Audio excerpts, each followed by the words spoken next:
You are live.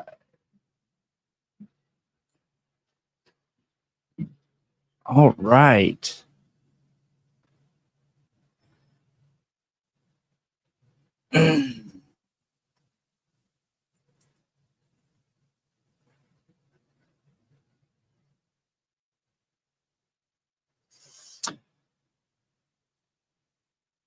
All right. All right. All right. It's probably going to be a little bit of slow starting today because of what we're doing. I don't know if everyone who's on right now was able to join the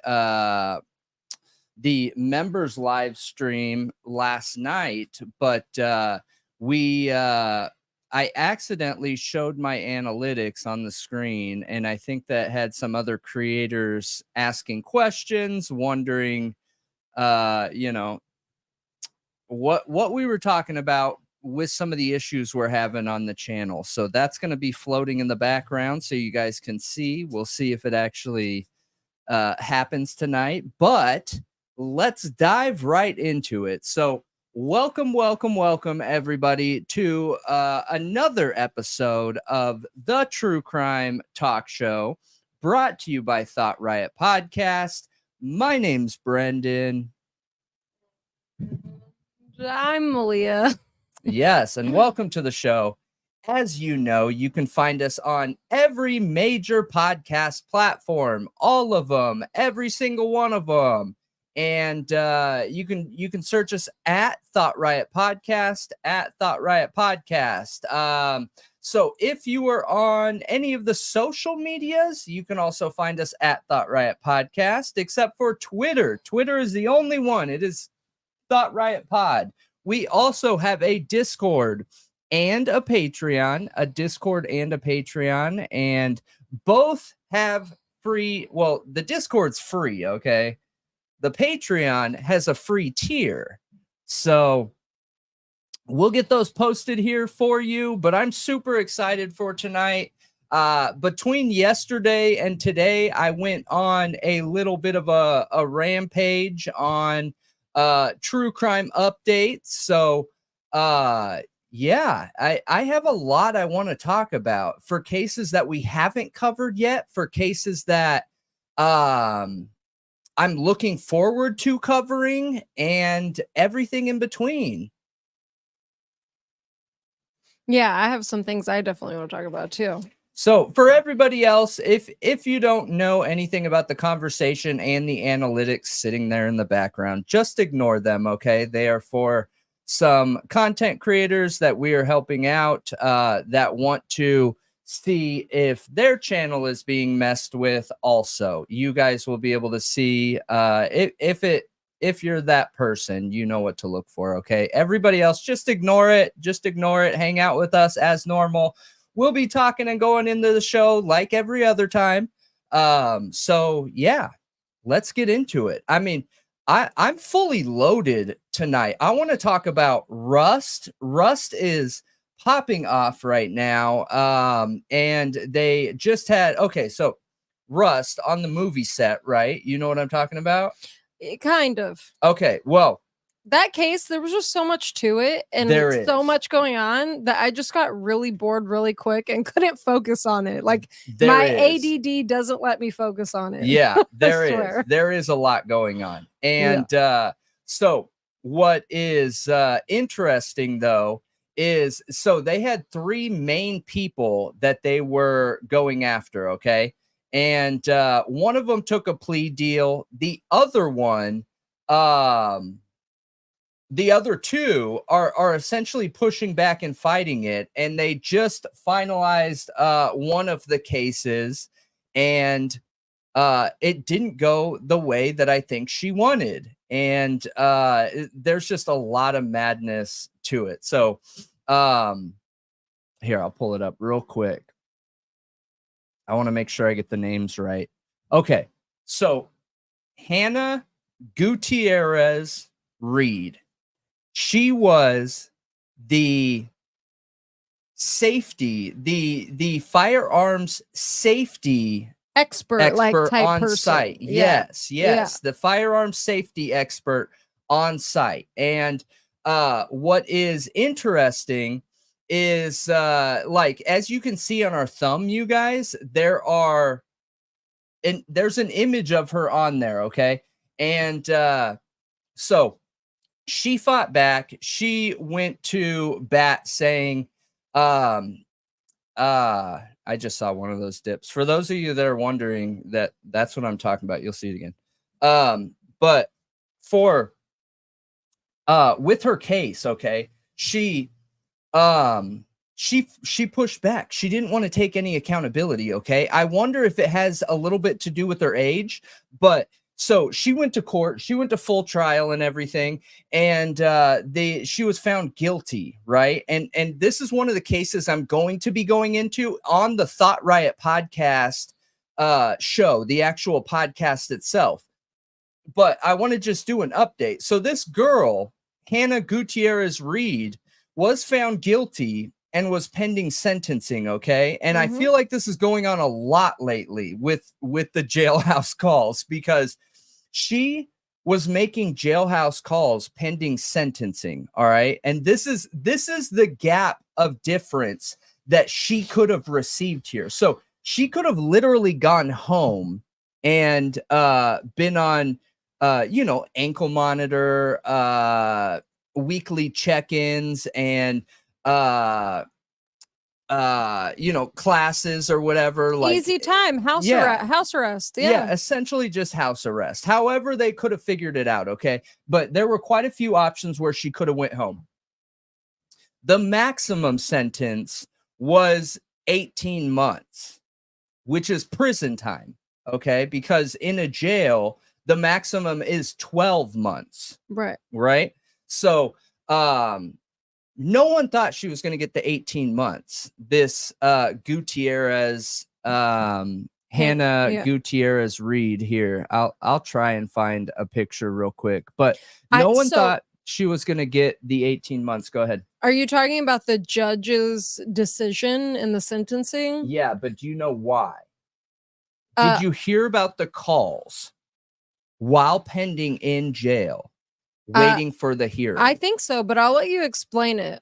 So she was making calls, okay, and there's quite a few cases where we've heard about these calls. The parents, what are the parents' names that just got convicted for their son for the shooting? Crumbly. Yep, Crumbly had a similar situation. Yeah, where he was threatening to kill the prosecutor. Yes, Insane. absolutely. Like, you didn't look much better at all. Yeah, absolutely. You just proved why you should be in prison. Yep.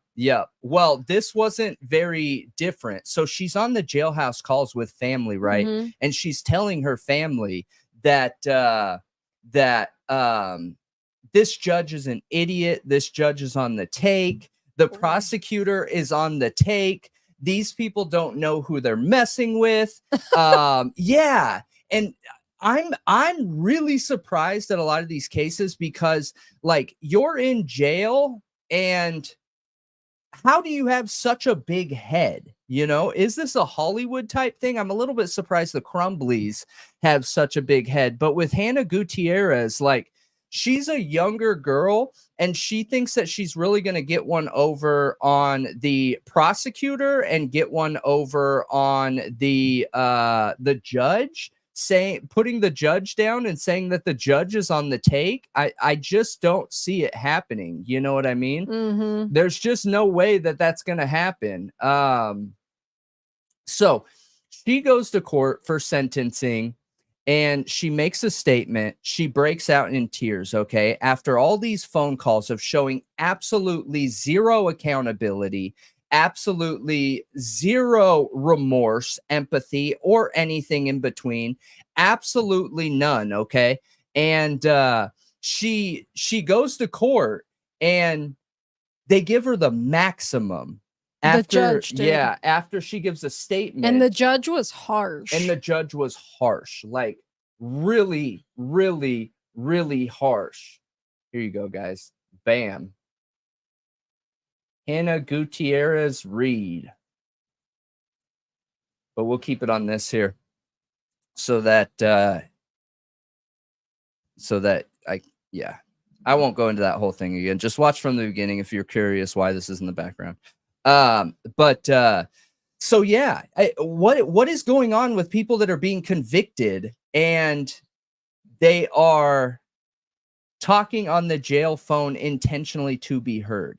Like, I was driving as I was listening to this, trying to figure out, right? Because I'm sitting there trying to critical think this situation. What on earth could make somebody who's pending a trial that gets on a phone, and every single time you get on that phone says, hey, you're taking a call at so-and-so jailhouse, and at this jailhouse, you are being recorded every single time. It reminds you. Yeah, every single time. Mm-hmm. So yeah, it's interesting. It's interesting for sure. It makes no sense whatsoever.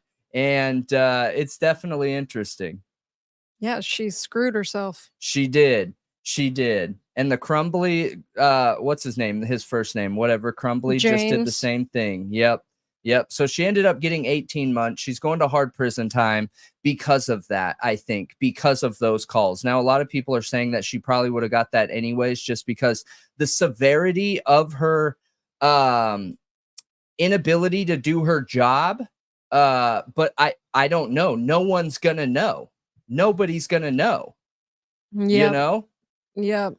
So interesting. Strange decision to make. Yeah, that's for sure. It's strange. And we're just, if you have no idea what we're talking about right now, you guys, I'm just lightly diving into, one of the main cases that mainstream media is covering right now. And in this main case, they are running wild with it. And we're going to be going into the details of this case. So on Thought Riot Podcast. Mm-hmm. So what else you got? What'd you bring?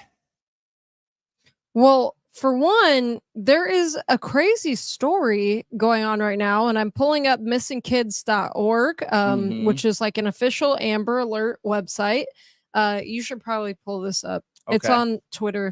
I just reposted it. So if you just go to our profile, you should be able to click it, but you should probably pull it up to show this little boy's picture. His name is Caden Perryman, age 5, from Montgomery, Alabama. Missing since April 15th, which it was yesterday. Okay. Hold on. He was abducted by a 13-year-old, you guys. So I saw this earlier today, and I just retweeted it because some, a kid's missing. So I retweeted it, and then more information is like we actually can see, like, sure. We'll read this. Okay.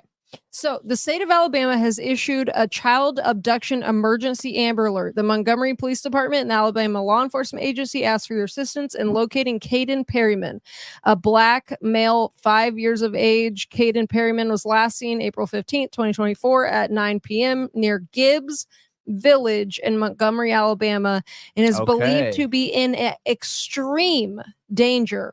Extreme danger. Abductor is believed to be 13-year-old Janiza. Do you have any idea how to pronounce that? Janaiza.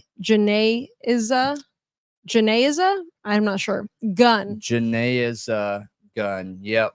If you have any information regarding this missing child, please contact Montgomery Police Department at 334-6252-831 or call 911. And down at the bottom, you'll see associated companions, and it's a girl. Like, you can click on her. No, nothing's off, you guys. So this is our metrics leveling out because we have people that are targeting our channel. So this is going to be our background for the foreseeable future, while we're simultaneously showing people what to watch out for on their channel. So we have subscriber only chat on, and it is a 3-minute time period. So I apologize if it's making you wait, you guys. But we see you. Hello, welcome everybody. And our show's going to be fluctuating with numbers for a while. So So you're saying everybody has to wait 3 minutes to No, subscribers don't. Oh, okay. Yeah. Okay. Did you share the picture of this? I did here. Okay, can you just make it big for a minute so everyone can see, like, up close? Yeah, I mean, like, the whole screen. No, Why? because it's gonna mess up this. Okay. So why? Okay, so now go down to the accomplice. Uh-huh. So that's the little boy that's missing, and then go down Okay. to click on her. Uh-huh. This is supposedly the girl that go up that abducted him. Okay. Interesting. Just so everybody for sure. can be on the lookout. I'm not 100% sure why they believe that he's in extreme danger. Like, why would a 13-year-old run off with this little boy? They don't have the same last name. Mm-hmm. So that website didn't show the car they're supposedly in, but No, all not the our Amber internet. Alerts that were posted online of people got them like on their phones. We're running a gigabyte, you guys. I have it pulled up here, so I'm not sure what's going on, but sorry about that. Okay, go ahead. So what was it? All the Amber Alerts people got on their phones, which Mhm. that website didn't show this. I don't know why, but all the phone alerts that people posted to Twitter said that the 13-year-old is driving a white 2011 Chevrolet Equinox with an Alabama tag of 6357B5, which she was driving. We're good. Like, that seems like it should be kind of easy to spot a 13-year-old driving a car, don't you think? Yeah, Like, they're pretty tiny still. I do. I think that is absolutely insane. So are they both still missing? So the last update I have right now is at 5:18 p.m. The vehicle was found, but the children were not. Okay. So the children are still gone, Mm-hmm. but the vehicle was found. Okay. I want to know why this little girl Or chose. how? Right? It doesn't make any know? sense. That's interesting. What is going on here? Yeah, I have no idea. That is insane. Some reports are that Caden is her little brother, but that's all we really know. Like, there is no proof that that's her brother. That's just what some people are claiming.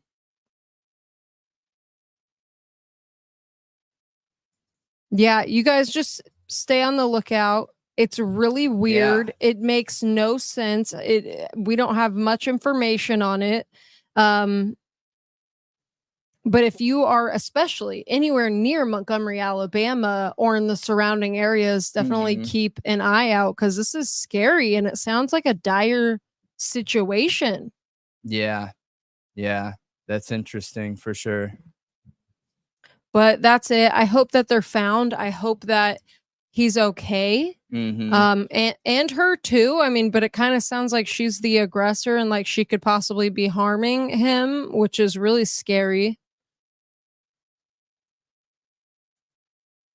Yeah, hello, guys. Nope, we are live and everything is good. I'm not sure why some people are saying that that they're having issues, but there aren't any issues. We're on it. We're on it on another computer, so I'm not sure what's going on here. But YouTube isn't down. We're good. We are all good. We are fixing some issues. So.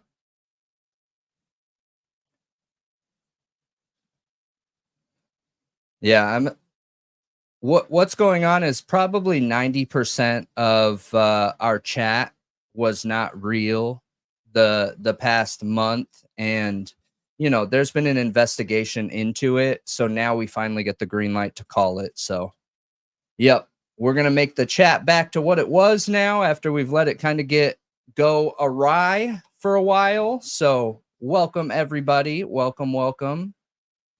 You can thumbs up. Yep. YouTube is not down. It is not down. You can thumbs up, and you can chat. Yep. It's subscribers only chat. And the comment section does not open up on the video, like the actual comment section, until after the live is over. After the live stream is over, then you can comment in the comment section. Yep. Okay. Well, everything is functioning well for me. I have the stream pulled up in multiple different computers, so I'm not really sure, but everything seems to be functioning fine. Yep. Everything's good. Nothing's going on. We're good. Yeah, I'm not sure, you guys. But I mean, just report it, you guys, and let's keep it out of the chat. The chat is for the conversation that we're on. I'm sorry you're having issues. I would just suggest going to your settings and reporting it.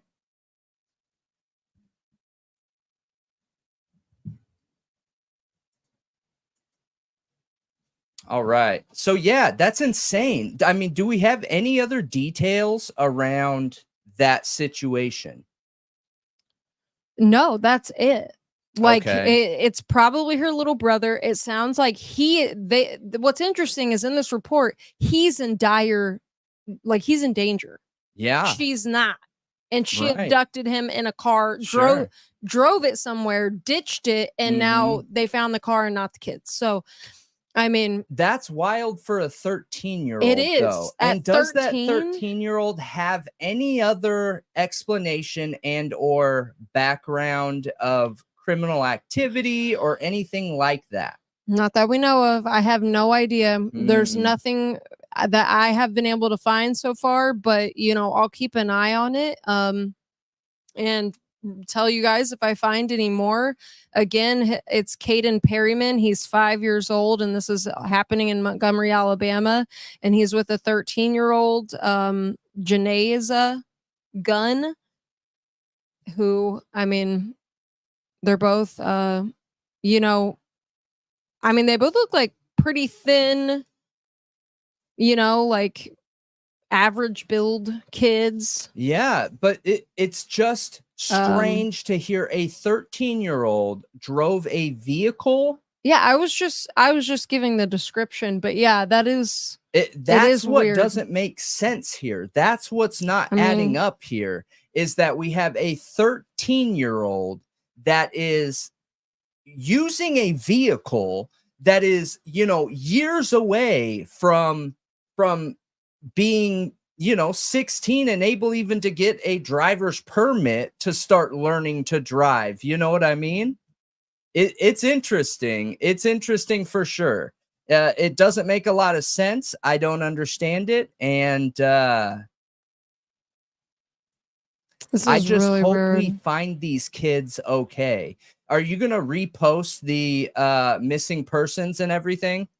Yeah, I have. Okay. I have already reposted some of it.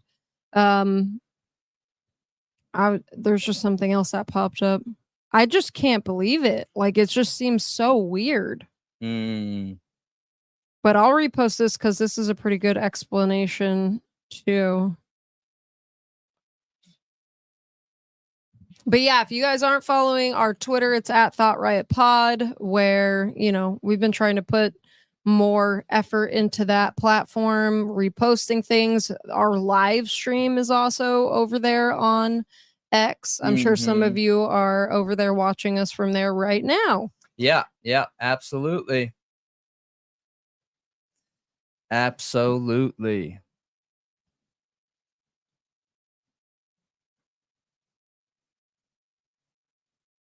So that's pretty much it. Again, if anything else comes up with that, we will talk about it. What do you want to get into next? Hang on, I gotta use the restroom real quick. Okay, well then I'm gonna start going into Riley's strain.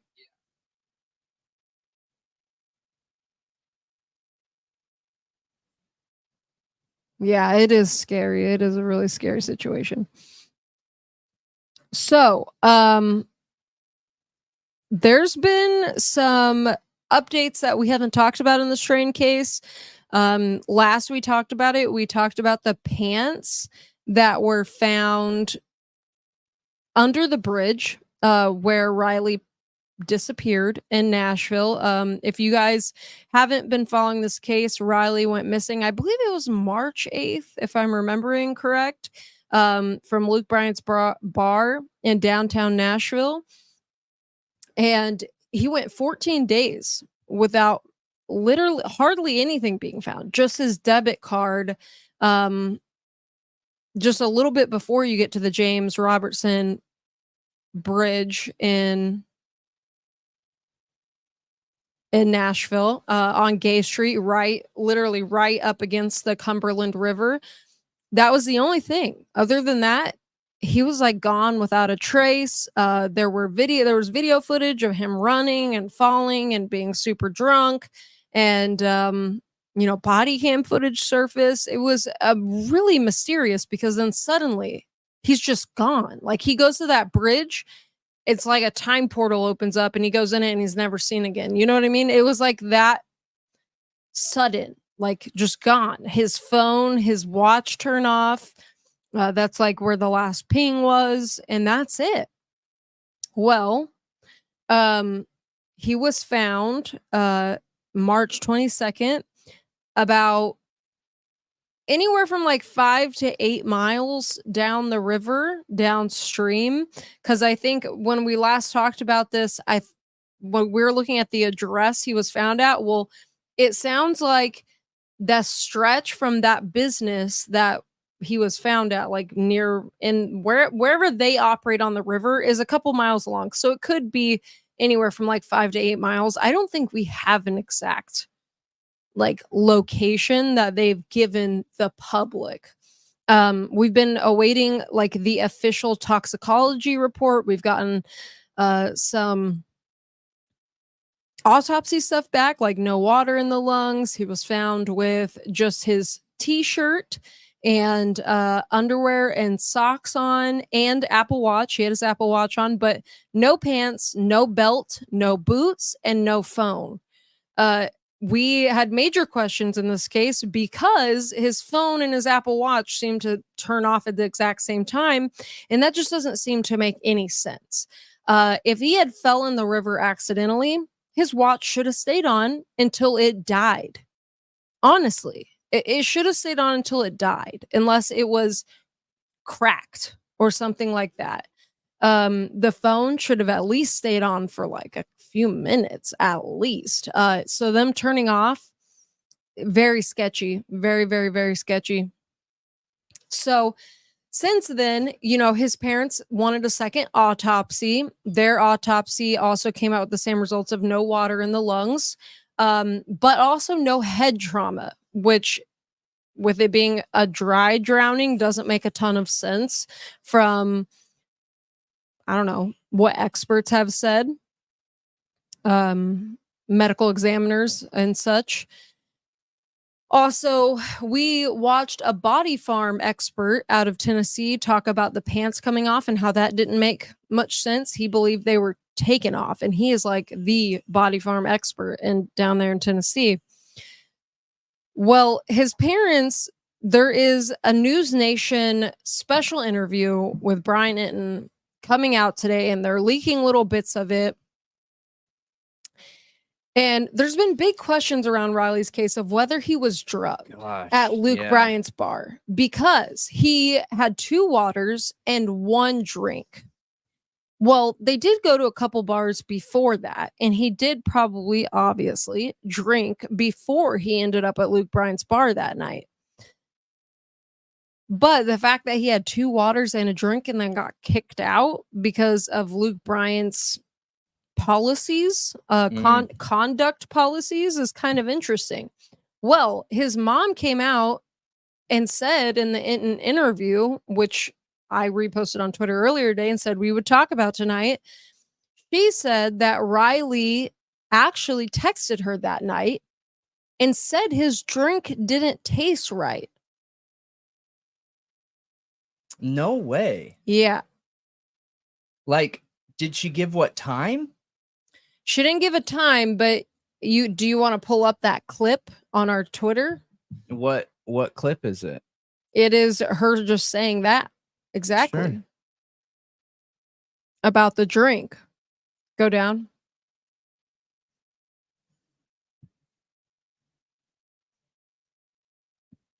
Right here? Yep. Now press the YouTube link. Press the YouTube link. No. That's not the YouTube link. There you go. Just go to the part where she talks. Okay. Right here?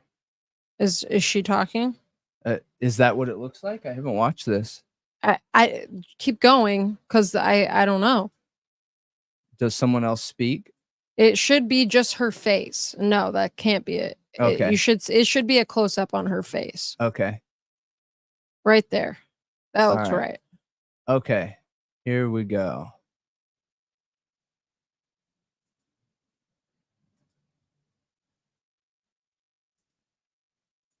He had sent me a text and said that he had ordered he was drinking a rum and coke and it didn't taste good.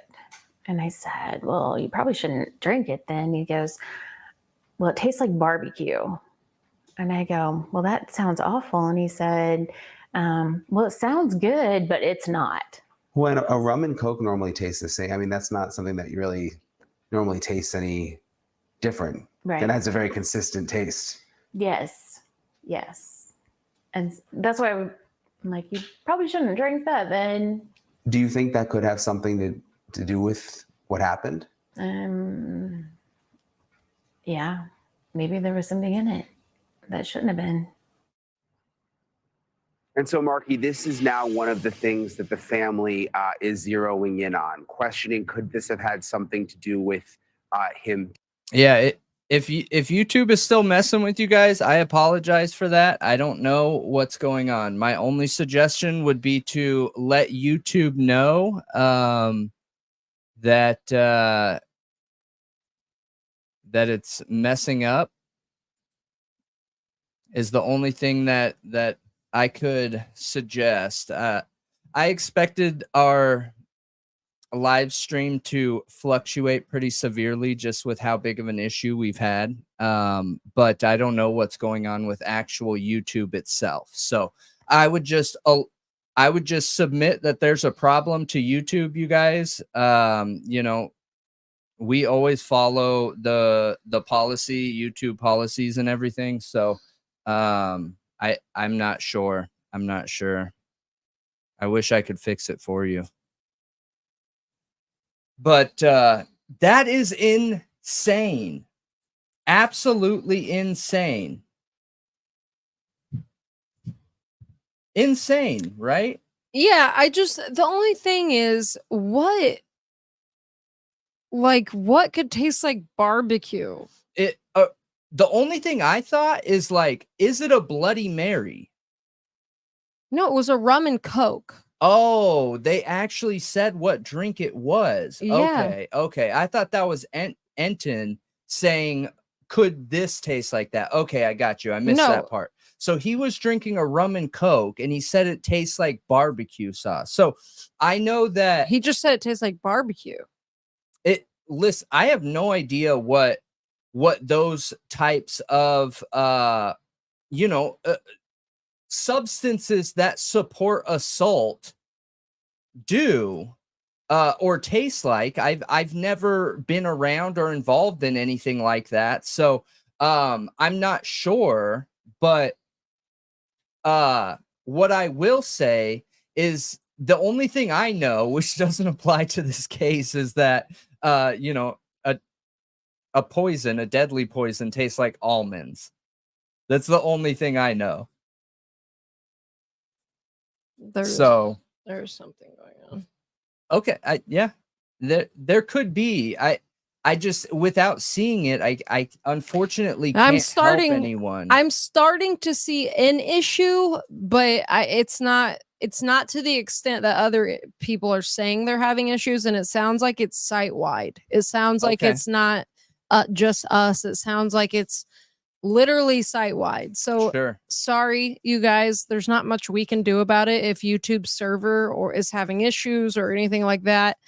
Yeah. But this should be here for replay after Yeah, too, if it you guys have to rewind to catch up or anything like that. Most of our videos get viewed after the live anyways. Most of our videos get like 20,000 views, and 19,000 of them come after. So this will be here and it will be good to go. So yeah, I thought that was really interesting that she brought that up, because we know these parents have been trying to get answers because they don't feel like they have them. They don't feel like the police investigated thoroughly enough, and that they have everything they need to close this chapter and heal and move on, which is why they've been waiting for this autopsy, which is why, might I add, there are media reports of volunteers out on the river with boats and divers again, searching for any clue they can find in the Riley Strain case to help get this family answers. yeah. That report just came yesterday that there's people out there. And So, guess what? There's now a state. I want to look this up. A state investigation into this case now that just opened up, and it's specifically focusing on the bar and the drinks he was served. Okay, that's great, because and one of the things that blow me away, that's a is big, the fact big that update. You had an employee who came out, and that employee said that that place was known for drugging people, roofing people, even employees roofing customers. How could you not investigate that? I feel like that would be a lawsuit. You know what I mean? I know. I don't know either. So here's another thing from, and again, this is all from Bryan's interview with the family. They just had a sit-down interview. And this says that the family believes somebody helped Riley into the river where his body was discovered. They do not see convincing evidence that he fell in by accident. And let me tell you guys,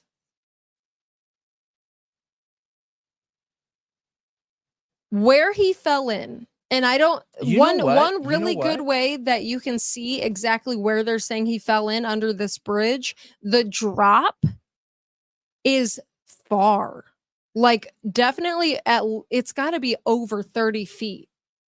Drop onto concrete from the little bridge walkway. The bridge. Yeah. If he fell from there, he would have head trauma or have some kind of trauma. Underwater? Yeah, because it's concrete. It's really shallow right there, at least from the video footage that I've seen. I got you. Now, if there were, if he had slid down the embankment, like where there was grass and mud and everything, that would be a bit different. But I mean, I don't know. The dry drowning thing just doesn't make a ton of sense. The water wasn't freezing. Yeah. It was pretty cold, but it wasn't freezing. It was like 50.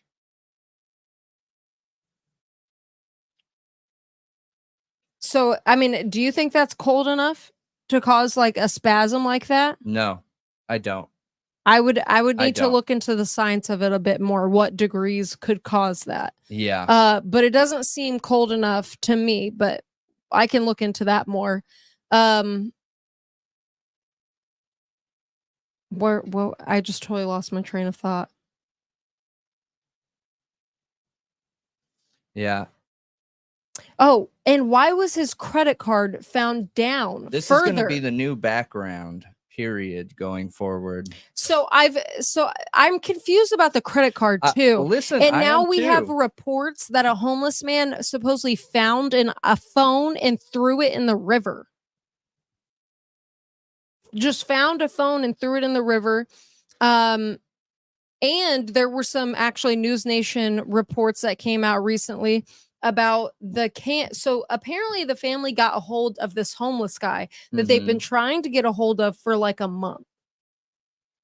They talked to him, and apparently there's another homeless guy that told them about this situation, who has now retracted his statements. But they've been trying to find this homeless guy, and he claims to have, they both claim to have seen Riley that night. And somehow, hold on, I'm probably going to have to look this up because going off my memory is not very reliable. But there's been a bunch of talk about it's like hold on, I need to have the name of the building.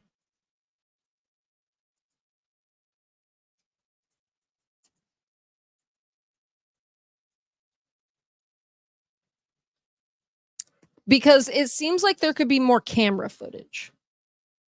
Okay. Is what's being reported. There's I need to know the name of the building though. Detention center cameras. And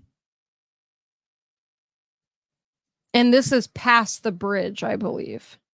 So you know when you look at the bridge, on the other side of it was there was a detention center, there was like a jail, and like a sheriff's office.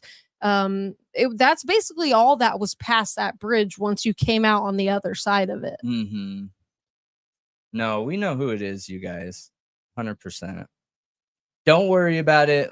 Let's not get on this bot topic because it is it's not bots by the definition that I think is being used.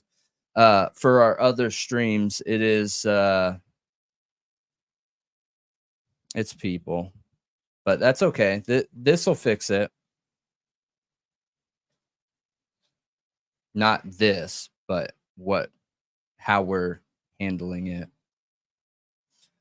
But okay, so here is my question. Okay, so I just went into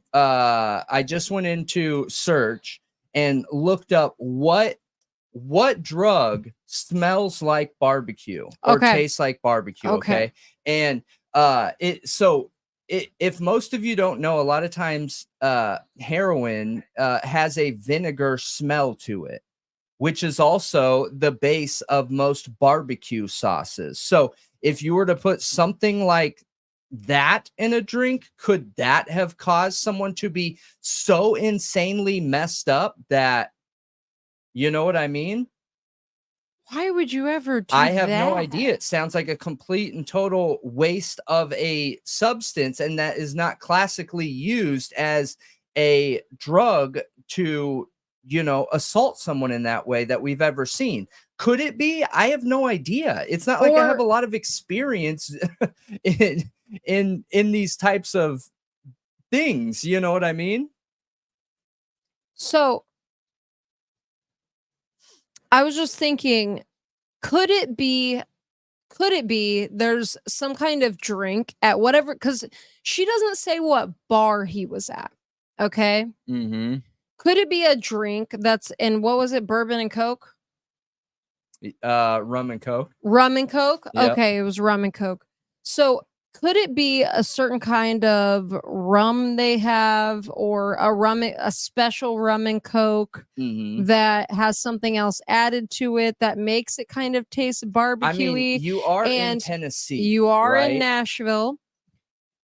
And he thought it would be good. But then when he got it, it tasted funny because something else was in it. So it could already have a barbecue taste, but then there's something added to it that's making it, say, bitter or taste a little off. And he's tasting that and just thinking, this is a nasty drink. You know what I mean? Not understanding that it's a drug. Yeah. So what kind of drug could you put in a drink? Because GHB doesn't taste like anything. It doesn't smell like anything, and it doesn't taste like anything, which is exactly why it's so dangerous, because people don't notice it. That's why they suggest wearing that special nail polish or having one of those necklaces that detect it. Is there a drug that you could cut something with that would taste bitter? Look, I have no idea. None whatsoever. I don't know. I don't know my substances enough to know how this happens. You know what I mean? Mhm. Or what could be used in this manner. I know that the standard assault drugs are tasteless, completely and totally tasteless, you know? Mhm. So Are any of these rum? So I'm looking at the Luke's 32 Bridge drink menu. okay. Did she say that's where he was? We're She assuming, didn't say. She didn't because say. I thought he didn't order an alcoholic drink there. I thought it was water. Or He he had had one one. drink. He That's had right. You're one. right. You're right. You're right. I'm surprised that we wouldn't hear that come out stating he had a drink, like talk to his mom there at the last place he was seen. Yeah, I wish she said which bar he was I at. agree. I agree. Do you know any of these names as like a rum? Like what is Angel's Listen, Envy? I don't drink. Yeah. I don't do any. I mean, I drink, but not like that. I'm like a once a month at the very most drinker. I see a lot of whiskey and vodka. I don't know my drinks that well. I'm diabetic, and for me, it has to be clear, like transparent, or it messes me up being diabetic. You know, all these are very fruity. I don't think they could be any of these. There's a coffee one. I'm still blown away. And then the rest are all fruity. All of them. That they are now opening up a state investigation. Yeah. So they have moved up the chain of command here and went from local to state. That's what it sounds like. Mm. And I don't have too many details on that yet. But yeah, that's what it sounds like. Which is, I mean, it's good. So, yeah, let me look that up too while you're talking through that, because I want to. Barbecue is such a distinct taste. I'm having a hard time understanding if there's any possible way that he could have mistaken that for something else. The only thing I can think is I know that barbecue sauce has it is a vinegar base. Yeah. I don't know. I was trying to think too. Tastes like barbecue. I totally spelled that wrong. Okay, so the best drink and barbecue pairings. That's not it. Barbecue infused cocktails for summer. Sangria, a grilled fruit sangria, a beer, bourbon, and barbecue cocktail, a smoked Bloody Mary, which I knew that, but that's common for Bloody Mary. Yeah, no, that has rum in it. Yeah, that's it. That's it from here.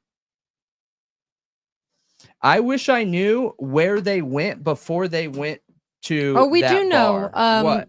It was what is her name?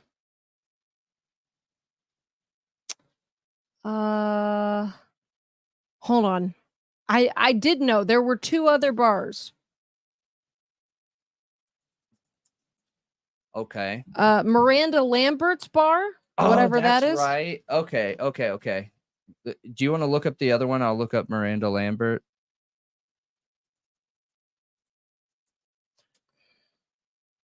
Oh, so friends, so Garth Book's New Friends in Low Casa Places Rosa. and Honky Tonk, as and well Casa as Rosa. Yeah, Casa Rosa.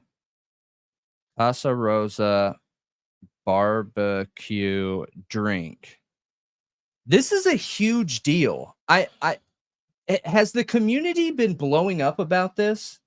Because It just came out like literally today. because this is such an important case for the community, for the true crime community. So many people were invested in finding him, and now to find out that there's enough evidence that the state is getting involved here.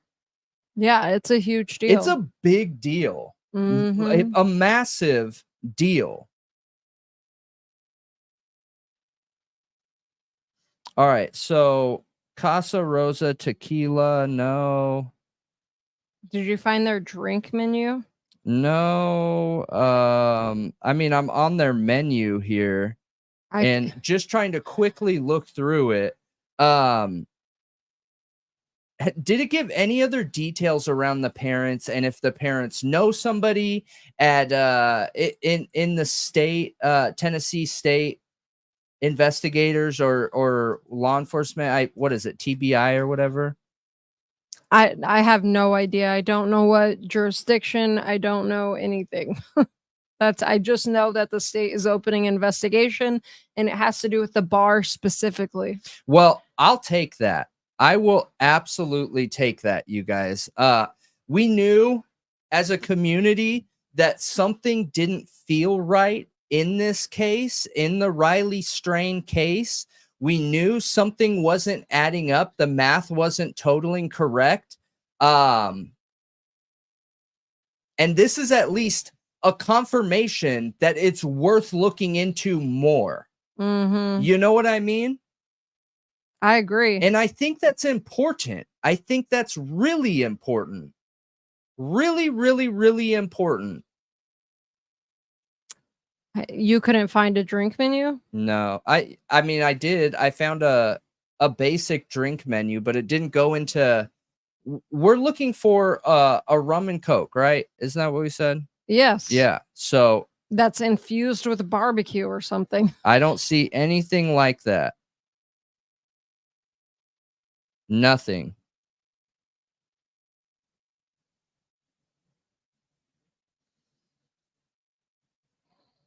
Yeah. And there must be enough evidence there for that the parents know for them to at least get this far, you guys. At least get this far. You know what I mean? Mm-hmm. So yeah, and I know we had this mix-up because I see now we have a couple people in here that were curious about learning about this. We're going to be having this background for a while, you guys, until this gets all cleared up and they're done investigating. But all this doesn't matter. What matters is if the average view duration is impacted and the total views. Like, views don't matter at all. That's why a lot of people think that it's important for the views to go up. Views don't do anything for your live streams, you guys. So somebody could have 5,000 views, but if somebody just clicked their live stream 5,000 times, that doesn't do anything. So I don't know if this one is just messed up because of what happened right here, but that's okay. We'll be back at it again every day, and just look for the dips here. The dips here are an actual person, and you can find out, and they just have multiple accounts open. So why is it not? So I did find a picture, and I found this very interesting. Jack plus smoke.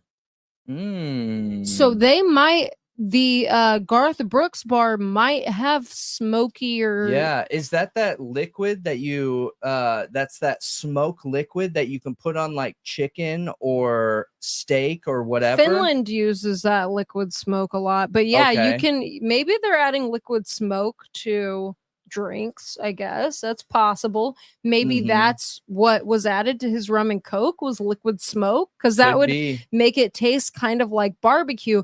It makes me wonder, did he order a basic rum and Coke and somebody put liquid smoke in it to cover up another taste?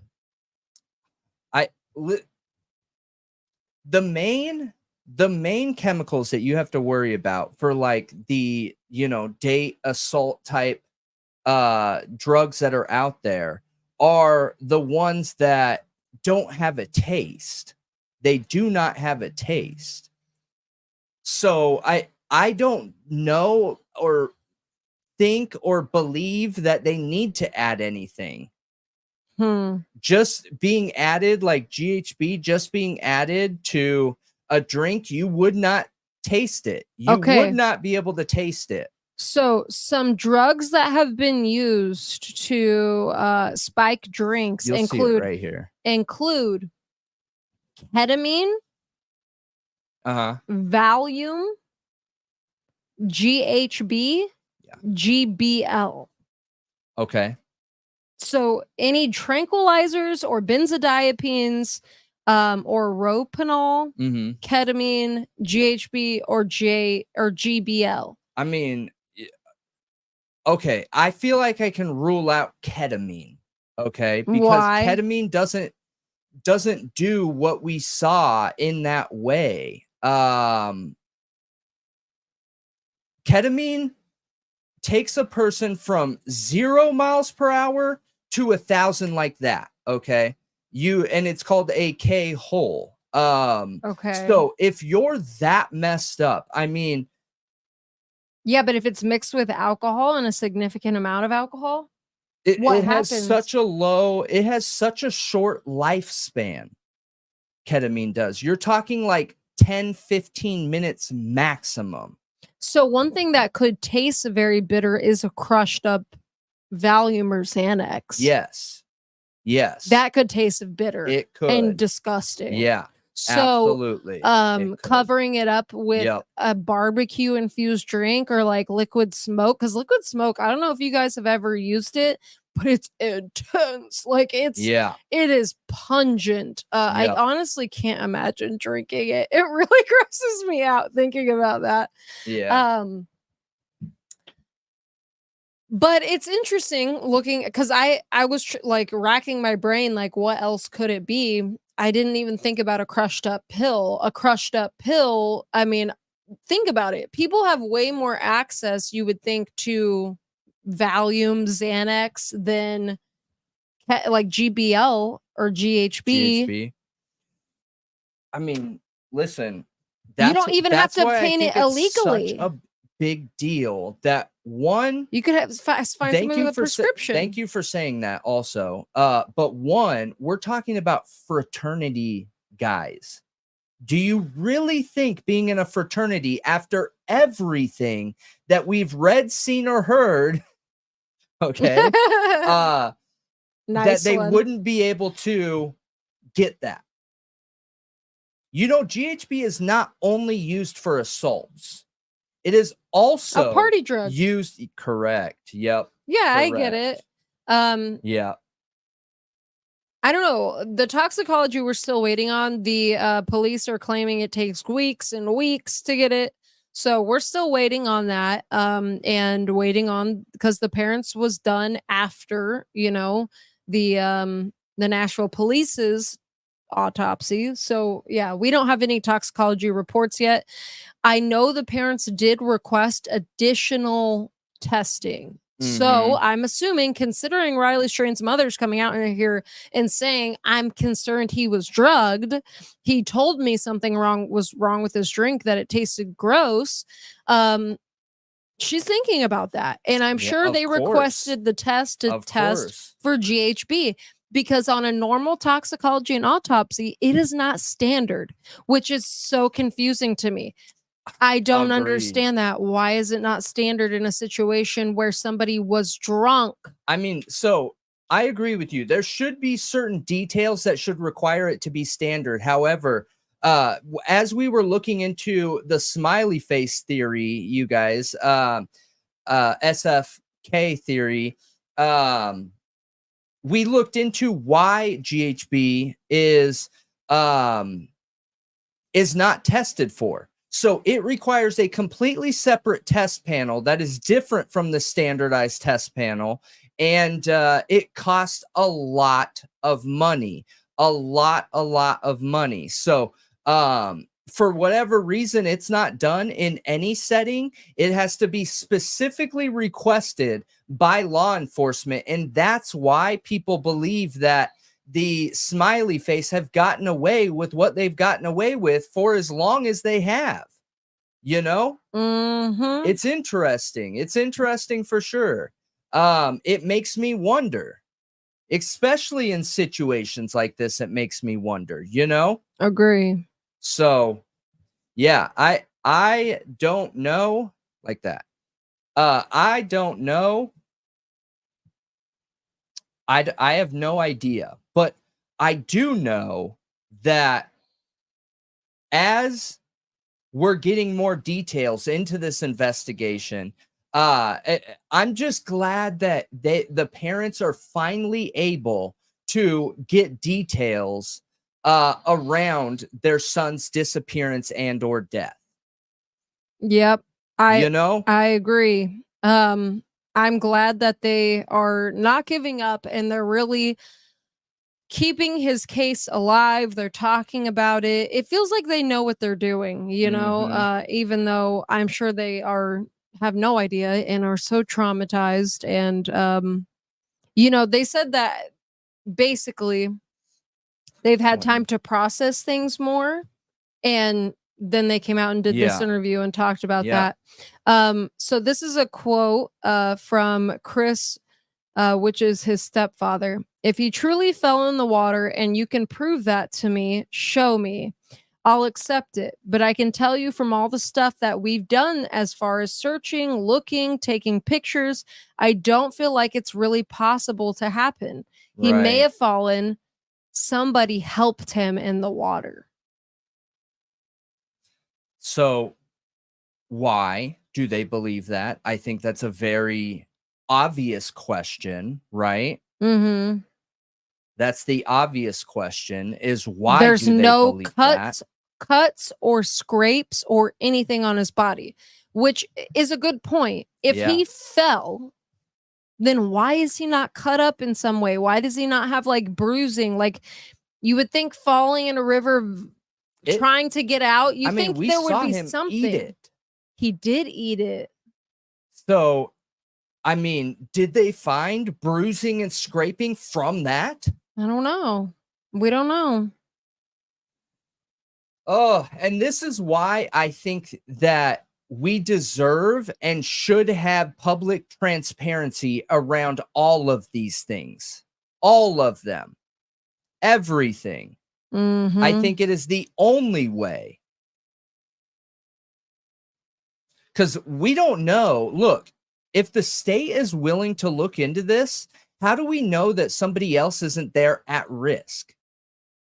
We don't. Right. We don't. We have no idea. None whatsoever. No idea. We don't. We have no idea. And is law enforcement more concerned with making sure that they aren't going to be held accountable versus, you know, being able to come out and be like, yeah, we do have a problem. Yes, we do think that there is somebody that was involved in this, and this is why.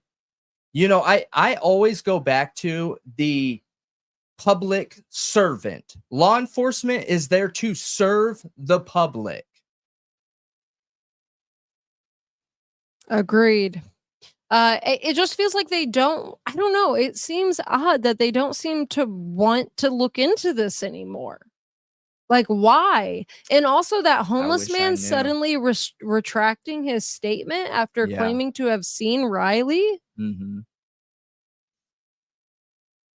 Yeah. That's no, I agree. odd. Why would he just retract his statement all of a sudden when they found the other homeless guy finally a month later? Yeah. That like is supposed to corroborate the story essentially. Like why? And I also want to know why we're not hearing anything about these pants.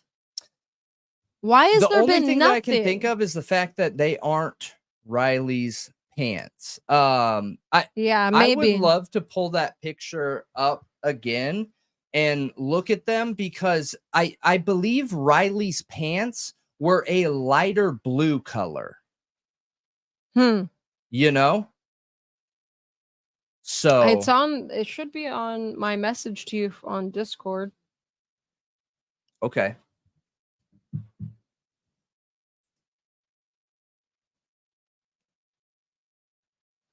But yeah, I also want to know more about these homeless men seeing him. What was going on there in that whole situation?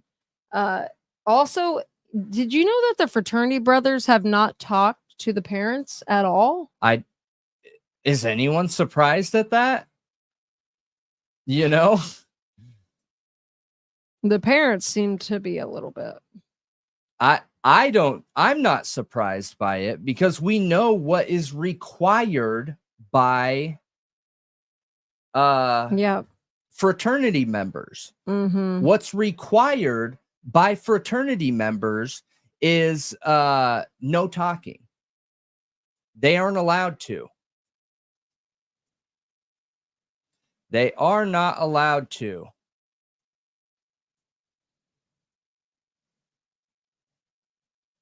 So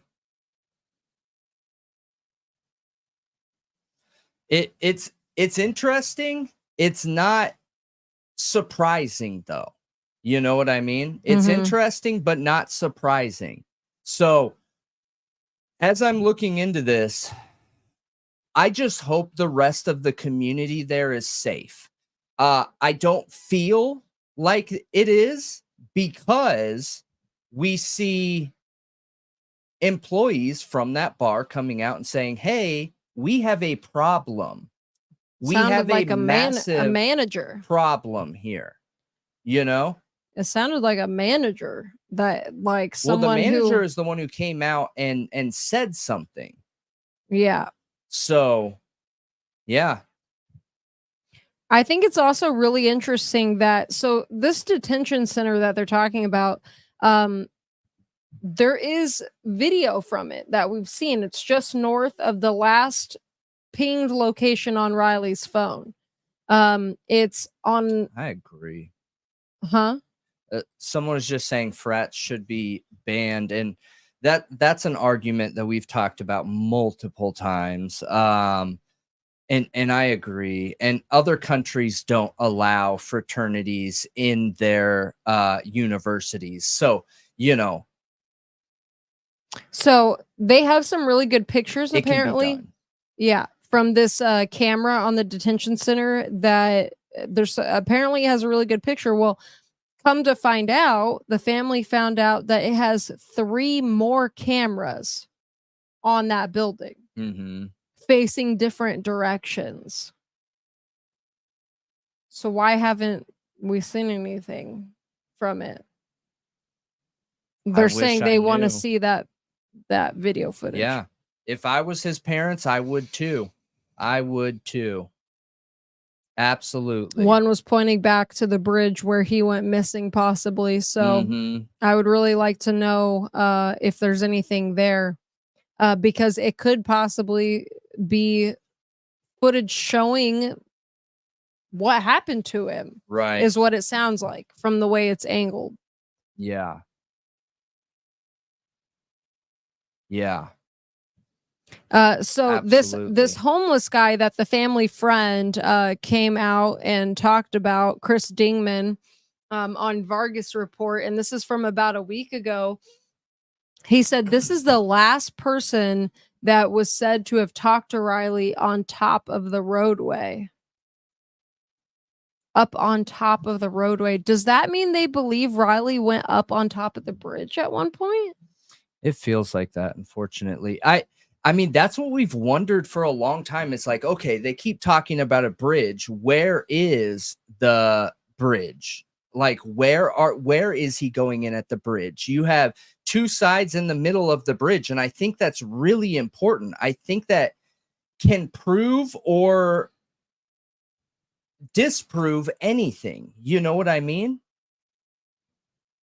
Yeah.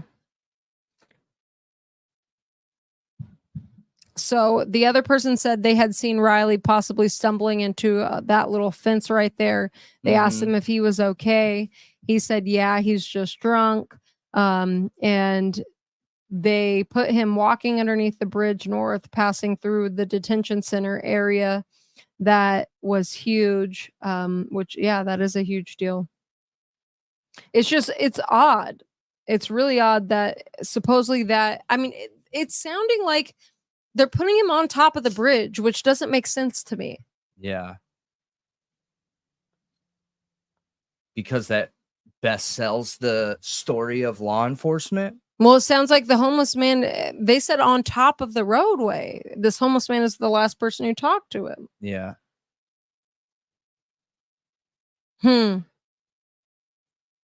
If so, those pants, did you get the picture? Yeah, but it's so small. I didn't want to mess with it or Okay. because Discord is not the easiest way to pull that up. I could pull it up on this other screen here so it doesn't mess up that one. I don't know if I it's... just need that up on the screen as long as possible because I think it's this video we have to. I don't think you're gonna find it just on Google.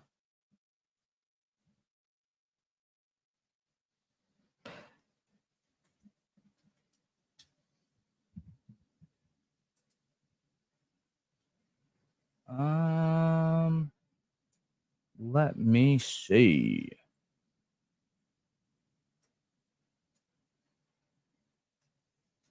Yeah, I don't see it, which is kind of strange that it hasn't been picked up, you know? It's really strange.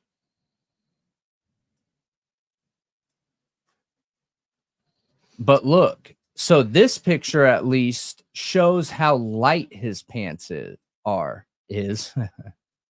So, look. There's a full body picture of him from that night. Yeah. But you can tell, I feel like that's a good example of how light his pants are right there.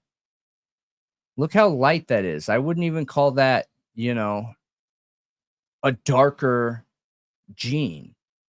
No, it's like... That's pretty dang light. They're light. So it is interesting though, because say what the family's been hearing is true. And they said from pretty much day one, they were told a homeless man found a phone and threw it into the river because he couldn't unlock it. And they were saying this homeless man, like, you know, whatever one they talked to recently, like, that they're talking about him falling into a fence and like maybe his phone fell out of his hand in this fence. I don't know. It's kind of confusing to me. I don't really get where they're going with it, unless they think these homeless men had something to do with it. But that's why the pants were interesting to me when I started hearing about these homeless men being supposedly the last people that talked to him. Is those pants were found with like human feces in them. Yeah. Like, did a homeless person wear them? Were they forensically tested? Right. Why were these pants found so much later? Weird. Weird. But if his phone had been left there, like on the street or on the river bank, like, what's going on there? Why was it turned off? Yeah. Why did his phone and his watch turn off? Look how off? dark those are. Okay, so I was able to get it on this other screen here.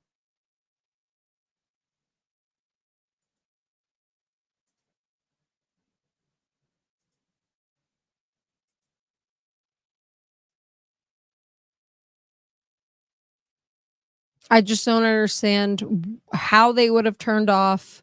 What did that homeless man go charge it before he tried to unlock it? That didn't look like the right kind of blue though either. It's in a shadow and it's in totally different lighting, and they do look like light colored jeans. It is in a shadow. You feel like those look like light colored jeans? They are. All right. Unless they're inside out. and they're lighter on the inside than they are on the outside. I am But not they look light colored, at least a from that very picture. big gene person, so I have a hard time. I don't know. I don't. If I'm being honest, I'm not a big fan of jeans. You guys, I wear a lot of joggers or or dress pants. Joggers or dress pants is pretty much what I wear. So, But yeah. I think if these were his pants, we would have heard about it. Maybe, maybe not, because the police don't want to look into it any further. They've pretty much said case closed. They're just waiting on the toxicology, but they've said there's no foul play. The police have said there's no foul play. That's what I said. Yeah, but you said the state investigators picked it up. That is saying there is questionably foul play. Yeah, but they're looking at the bar. Okay, but you got to start somewhere. Yeah. And I think listen, there's nothing they can do to bring him back, okay? He is a victim and there's no way around it. There's absolutely nothing they can do to bring him back. But one thing they can do, and for somebody who is still around, is find the person that was the aggressor, right? Find the aggressor in that situation and pursue that person and find out, who, what, where, and why, right? Mm-hmm. So that makes sense to me. That makes sense to me. I guess. I don't know. This case is so strange. I agree with you. It is very strange. Very, very, very, very strange. It drives me kind of crazy. Me too. Me too. I agree. And me too. I would like to know what they mean exactly about him helping him in the water. Do they mean someone threw him in the water? Do they mean his body was placed in there after he was passed away? Which, it kind of sounds like from Chris Dingman's statements, that is kind of what they're thinking. Because there's no water in his lungs, that he would be passed away when placed in the water, so there wouldn't be any water in his lungs. I kind of think that's what they're thinking. That something happened to him before he entered the water. But if it did, why no trauma to his body? Why is there no trauma? What happened to him then? It absolutely is the reason, in my opinion. It absolutely is the reason. And what is the reason? That something happened to him before he entered the water. And the reason why is because during the investigation, look, I just have a really hard time believing that he was only 4 or 5 miles from the bridge in a search area that was covered probably 100 or more times. These things don't add up. And I am ecstatic that they have got another agency involved here, because when you're looking at this case, this is one of them that I had a hard time setting down. We actively pursued looking into this. We actively were trying to figure out the who, what, where, and why that was going on here, because the math was not adding up. We were actively pursuing this, okay? And when it stopped being talked about, it didn't sit right for me. I didn't feel like it was done. I didn't feel like it was completed, Yeah, I agree. And I think his parents are feeling the same exact way. Yeah, absolutely. I agree. And I can't blame him. I mean, if it were my kid, I would still have all of these questions and want the answers to them too. And, I think they're strong going out and doing interviews like this still and talking about it and, pushing back against the police and saying, well, we do think there's some issues here and we want answers. Yeah. Yeah. It's good. Yeah. I agree, because again, we've said this a million times. And because we've said things like this, it has even caused people to not want to continue watching our channel. But that, look, we own the police. We own the police. The public does. The police are here to serve. So questioning the police is not like, oh, I'm questioning authority and I'm anti-authority and anarchy and all these other things. The police are there to be held accountable, and the only way to hold them accountable is through the public and through verification and asking questions and making sure the public is safe. Unfortunately, our law enforcement agencies have buy-in, have political buy-in, okay? Unfortunately, our law enforcement agencies have an interest in who's being not rehired, but reelected, and how. They have to meet their metrics. They have to hit the certain arrest percentages, like we saw in Baltimore. Part of the reason Baltimore got so messed up is because they wanted the arrests increased. So what they would do is go arrest 100 people every day on bunk charges and then let them out that night or the next morning from jail. Do you think that community felt very safe? No. No way. No way. So this idea that people shouldn't question law enforcement, man, get out of here. Get out of here.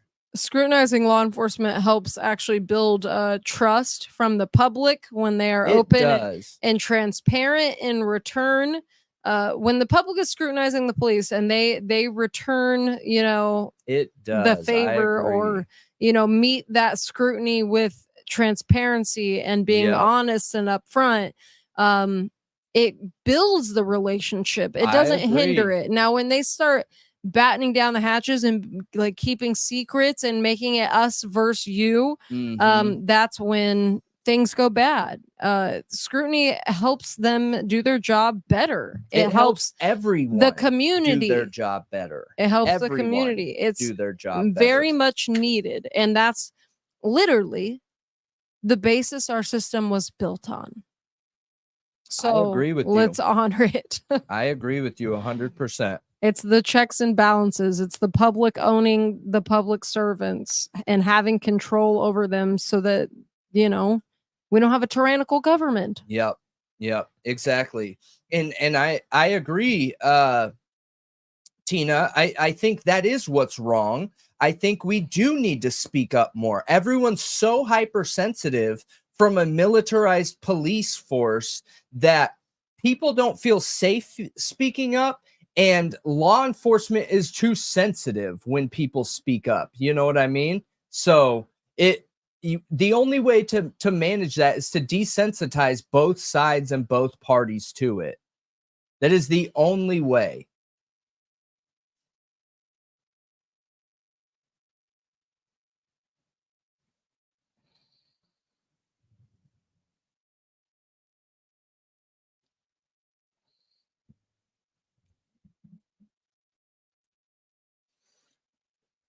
But I mean, for right now, that's really all the updates I have on Riley. I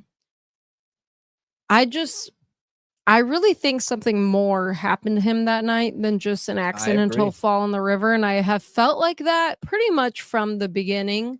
Something was just odd there. I've walked the exact route he walked that night. Now, not when there was a big homeless encampment down there, but I've walked it and felt pretty safe doing it. And I never felt like I was just going to fall in the river, like, yeah. I don't know. It just seems odd. Yeah. Do I I've been down there and I've walked it too, for sure. So now if he stood near the edge and peed in the river, then yeah, I could see that, him falling in possibly. But I don't know. The whole situation's odd with the toxicology, not the toxicology, the autopsy. and no water in his lungs and all of that. It just seems odd. I agree. And his phone and the watch. The phone and the watch from the beginning were major red flags for me. That is the biggest red flag, saying something weird is going on. Wouldn't The fact that a phone and a watch was turned off at the same time. Two hands can't do that. Well, also, if he had fell in the river with his watch on, wouldn't you think it would have stayed on as he was traveling down the river? Yeah, And we would have absolutely. pings from the watch as he's going down the river. Listen, yeah, yes. But an Apple Watch leaves, it alerts for the last location before turnoff every time. Every single time. So no matter if you have an Apple Watch, no matter where you are, if you turn off that Apple Watch is going to send that location every single time. Every single time. Yeah, because that was a big thing for me. Is like, that makes no sense. His watch turned off. I don't understand. Like, even if the phone failed because it fell in the water, the watch should have stayed on. It should have tracked him going down the river. It makes no sense. I totally It agree seems with you. intentional. I totally agree with you. Yeah. It doesn't make much and sense. the watch was still on his wrist when they found him. The phone wasn't, but his watch was. Do you think it makes sense a homeless person throwing that phone in the river? Why would they do that? I don't know. I don't know. Do you think that after not being able to unlock it, does it make sense to throw it in the river? No, because there's still parts and pieces that can be sold, and you can, they have those mall turn-in things where you just walk in the mall and submit the phone in there, and it'll take almost any phone, but if you don't own it, it gives you a reduced reduced payout for that device. Mm-hmm. Yep, I know that. So it just doesn't make sense to me why they would throw it in the river. I don't understand. There's literally a sheriff's department right there. They could have just went and turned it in. Yeah. I don't know, or held on to it until maybe somebody came looking for it, or I don't know. It just doesn't make sense to just chuck it in the river. Yeah. And someone was asking me, so we shouldn't have 563 views right now, you guys. No, we shouldn't. No. So you're right. It's exactly what you're thinking. So each time this goes down and that single person, hits X on all their logins that they have, that logs off. And then when they log back on, those all count as views. Okay. So one person can rack up hundreds of views, but views don't do anything. That's why there's this. That's why so many people were asking things like, "Oh, are you buying views, or are you buying subs, or something like that?" No way. I would never break the YouTube rules and policies, guidelines, regulations. I would never do that. So, but this is how they're doing it. Yep, somebody is wasting a lot of time. Yeah. Because every time that little thing drops, we get $20 added to our marketing. So, as you can tell from our subs, it hasn't done much. The Riley strain, I feel really bad for his mom. Yeah. The parents kill me, especially the mom. Yeah, I agree. But I'm really glad that there's an investigation opening, from a higher agency into his case. I'm really glad they got that second autopsy done. I'm really glad they're continuing to fight for justice, to make sure, does he need justice? Was he wronged? Is there a reason he's gone? I think that's important to look at. And if they feel It's like really the possibilities there and they're not getting the answers they need to be reassured that that's not the case, that he did know, actually die in an accident, they have the right to pursue it, and there's nothing wrong with that at all.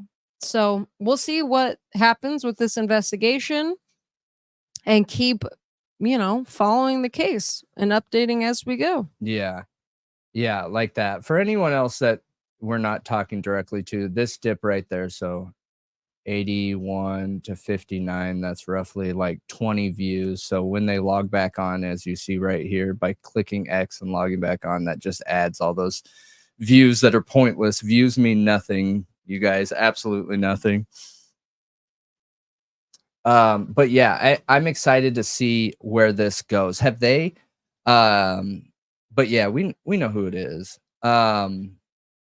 We just aren't part of that. Okay. This is for people who have reached out asking for help, right? Because we've been complaining that we've had issues, but then they see our subs go through the roof, So I've said from the beginning that I'll help anybody. It doesn't, all they got to do is ask and I'll help them out. So, just by targeting me, I don't know if they're targeting anybody else, but if any of those people reach out to me, Oh, wow, Greg. So Greg had a very similar case involving a friend who passed away. Same thing. Involved a local river. Homeless people nearby had his backpack and threw his things into the water. Just eerie. Involving a friend of mine who passed away, but the same thing involved. Oh, so did he get counted as a drowning? Was it an accidental drowning, or did they actually determine there was foul play? Oh, they closed it like he did it to himself. Do you believe he did it to himself? His sister doesn't think so. Yeah, that's interesting for sure. Yeah, I know others are experiencing the same thing. I just don't. I don't go out of my way to help someone unless they ask me. Anybody who asks me, I'll help them. So the lucky thing for us is like, the money isn't like, we don't depend on this money, that's the only thing it impacts here. I'll be right back. It only impacts the money. So, and it doesn't do anything. No, I'm not amazing. I'm just an average person like everybody else. And I think people are amazing, right? I don't think I'm amazing because I don't believe any one person is better than another person. I think that we are all people and we are amazing as a whole when we work together. When we let our negative emotions get the best of us, that's when we're at our worst. So I just try and be completely honest and transparent about everything where I can be. And I know that we've talked about the bot. I know we've called them bots, but it's not like a computer program. So, instead of logging on each creator who reached out to me's live stream and saying, hey, click this, then look at this, then compare this, then divide the average view with the views and the viewers and make sure you're marking those areas that you get those decreases. I can literally do it all at once, right? Do it all at once. So we've done a screen record for the last month on every single one of these. We just have never showed them. So, it's interesting, and there's nothing that's going to happen from us or anything like that. And the time will come where you outgrow any manipulation or changes, so like what, you're making us get 25% less income from YouTube, this isn't my job. So I just feel bad for the people that have invested their time in it. Hopefully it's law enforcement or something cool like that, you know, that'd be awesome. Because at least they're getting paid for it then. Because if this is just jealousy, I feel bad. Tell you what, I tell you guys anything and everything. I am 100% transparent where I can be. The areas I can't be, I feel like I'm transparent about that too. Like my job, I am not allowed to share where I work, and that's part of, you know, my contract and hiring contract is I'm allowed to be on social media in any capacity, but not as an employee. So if I could tell you, I would. It's definitely not a secret like that, you know. I just have a job like anyone else does, you guys, and I'm obsessed with true crime and problem solving. So, you know, and I enjoy coming on here with you guys. The last month has just been crazy because, you know, with the investigation into everything on here, we've had to let our chat go without any moderation. We haven't, you know, kicked or blocked anybody, not by our hand at least. So yeah, we know who, but it's more than that. It's more than that. And I don't know every single person. It's already been passed off, so. But, you know, we're just going to keep working at it. Listen, I made a commitment, a 5-year plan, okay? It doesn't matter what happens to our channel. YouTube is stuck with me for 5 years, you guys. No matter what happens. If I woke up tomorrow and we only had 1 subscriber because of something crazy happening, then we're back at 1 subscriber and we're going to keep going, you know? I don't need any income from YouTube. And right now we spend about $10,000 on the podcast,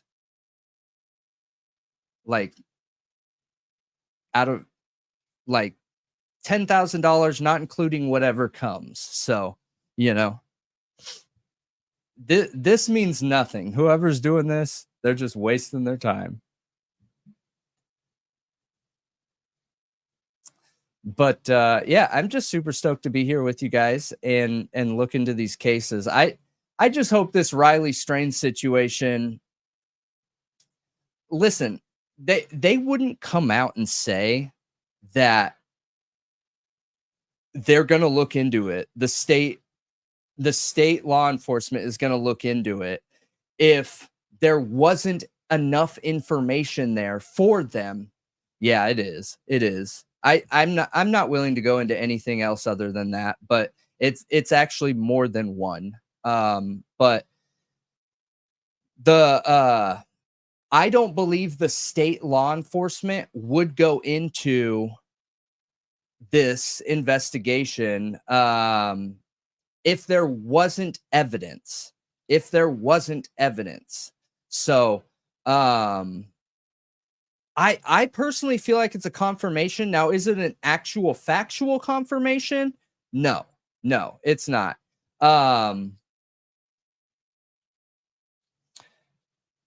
Yeah.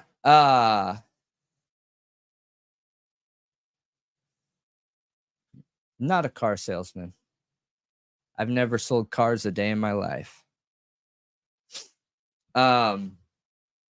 But yeah, I think that the fact that they picked this up is 100% confirmation, you guys. 100%.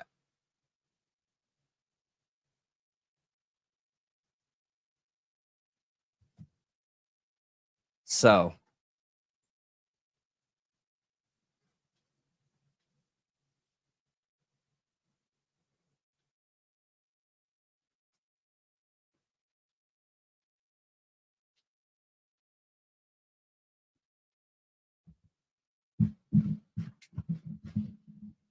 What did I miss? Nothing. I was just keeping it personal.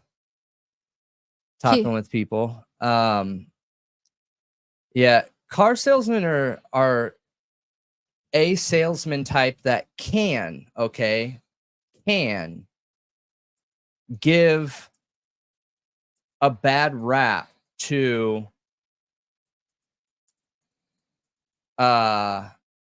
sales in general.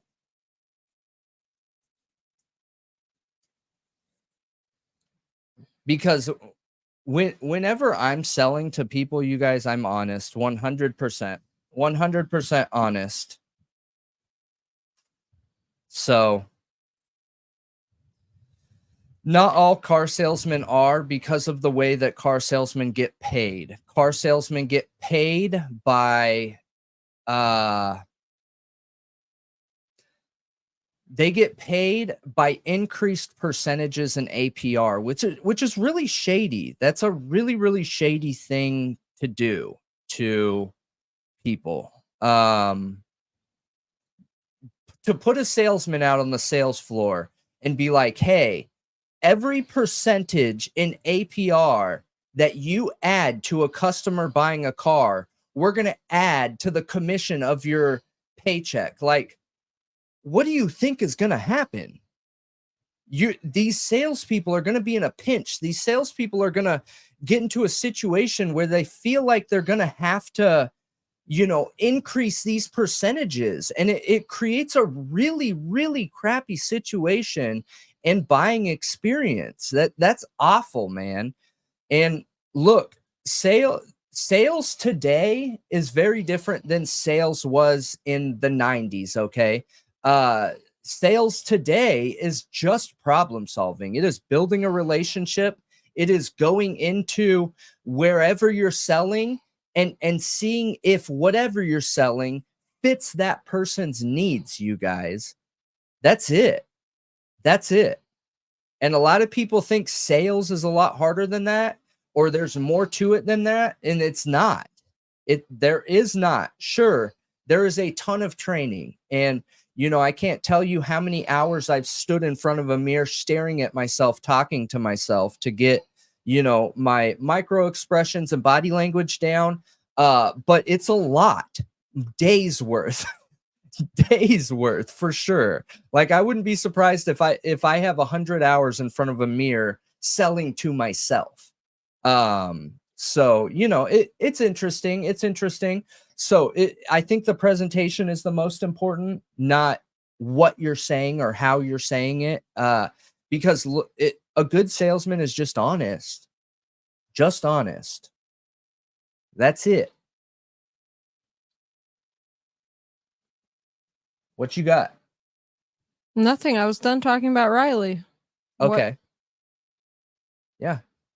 So you have Chad Daybell on here? So Chad Daybell, I just wanted to briefly touch on Chad Daybell. So Chad Daybell's case, it's interesting because I'm going to touch on it on one of the Thought Riot podcast stories, okay? And I'm going to cover it from the perspective of everything Chad Daybell had done in that crime.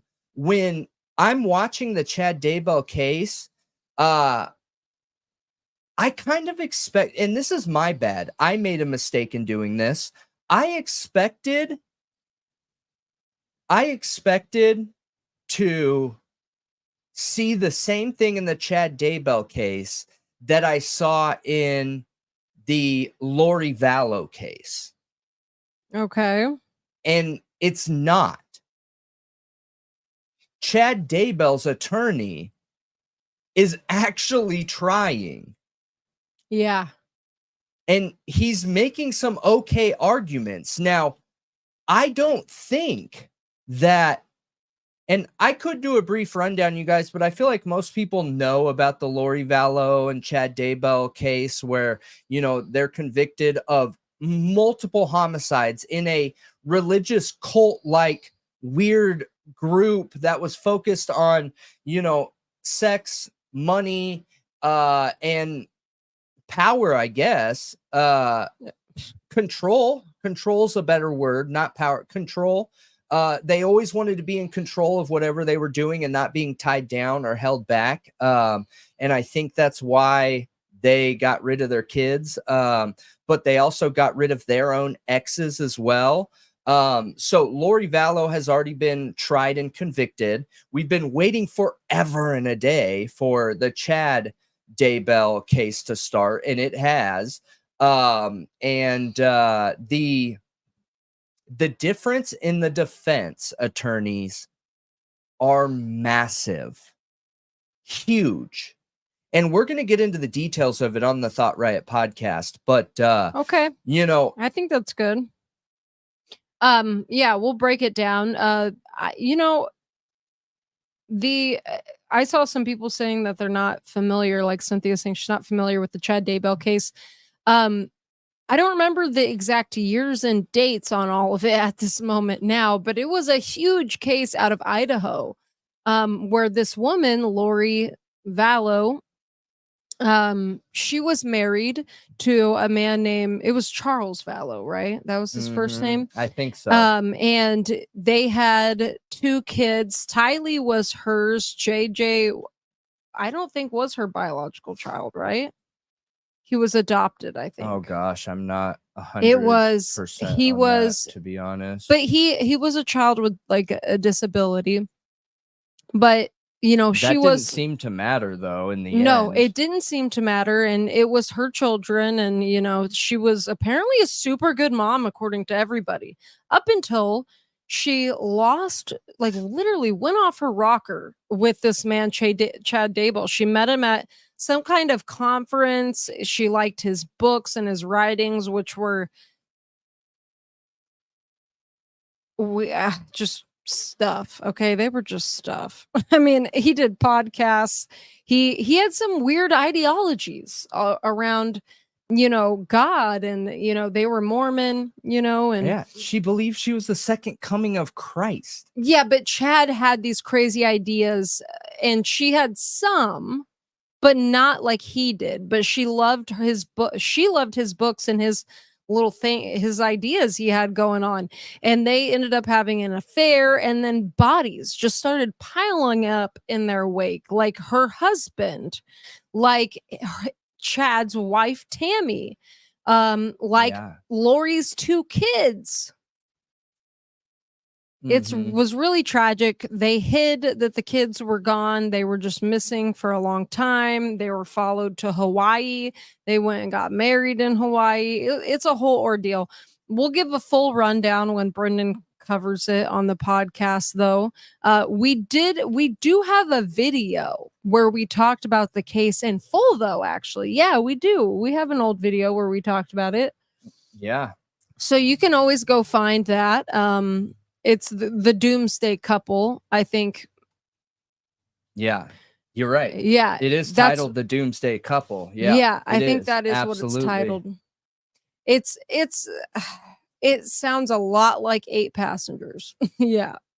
Yeah. 8 Passengers, and Jody Hildebrandt, Chad Daybell, Ruby Franke, and Lori Vallow should have all went and lived at a summer camp together, and just for real, serious. Maybe that would have saved or lived on an island together, some child's lives, because the way that they handled and managed the kids is just one of the grossest situations I've ever seen in my life. And you know, there's new footage out of Chad Daybell in the police car talking to his daughter and telling his daughter right away, like how to get into bank accounts, and his daughter is crying, and like it's wild. It's wild. I'm kind of scared I have a spider bite on my shoulder right now. I just felt a bump, and then I went to look at it, and I pinched it so I could look at it, and it hurt. Sorry, that's TMI, but I know everyone just saw that, the pain in my face. Yeah. So stay tuned for the Chad Daybell case, you guys. We are absolutely going to be digging into that. And it is going to be a wild ride. So I'm guessing you've for been watching sure. some of his trial. Yeah, absolutely. Absolutely. And one of the things that I'm posting here in the chat, you guys, is the Idaho 4 playlist. And that playlist has over 100 videos, over 100 Idaho 4 videos that break down the Idaho 4 case. It doesn't sound like we're going to be able to get to the Idaho 4 topic, but we definitely have some really interesting information coming in relation to the Idaho 4 case. So, you know, stay tuned on that. What update do you have here? I just saw randomly actually that the family of Rachel Morin did a sit down recently. It just popped up when I had something about Riley Strain pulled up on News Nation. It sounds like the family sat down with Vargas, and they're basically posing the question. It sounds like they have an attorney now, Randolph Rice. They have a family attorney. I'm not sure last time I looked into this case if they had an attorney, but they're basically saying, did he cross the border? Is he in another country now? And it says, and I quote, "We know he's a Hispanic male. We know he has the propensity to travel from California to Maryland," Rice said during an appearance on Vargas Report. "He may be willing to travel out of the country. They are playing an advertisement along the border towns with hope that someone may recognize him and call police." It mentions the new sketches that were released in February and the $35,000 reward. Yeah. They've got it up to $35,000. Yeah.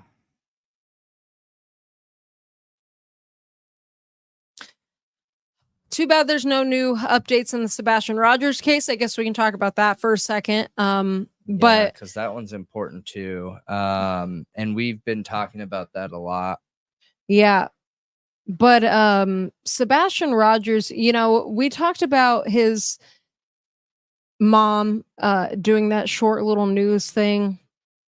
And we also talked about, you know, Seth Rogers' recent interview too. If he's done more, I mean, it's hard to keep track with him. You know what I mean? Because he's always doing interviews. I barely ever have time to watch any content, literally ever. In the short amount of time that I do have, it's always court case. And he's been on like a show every other day, it seems like. Yeah. But you know, something I'm noticing is well, if you guys didn't know, we talked about this last night. There's a change.org petition for Seth is trying to get this case taken over by the FBI, which I think it is needed. I'm kind of wondering why the FBI hasn't been involved.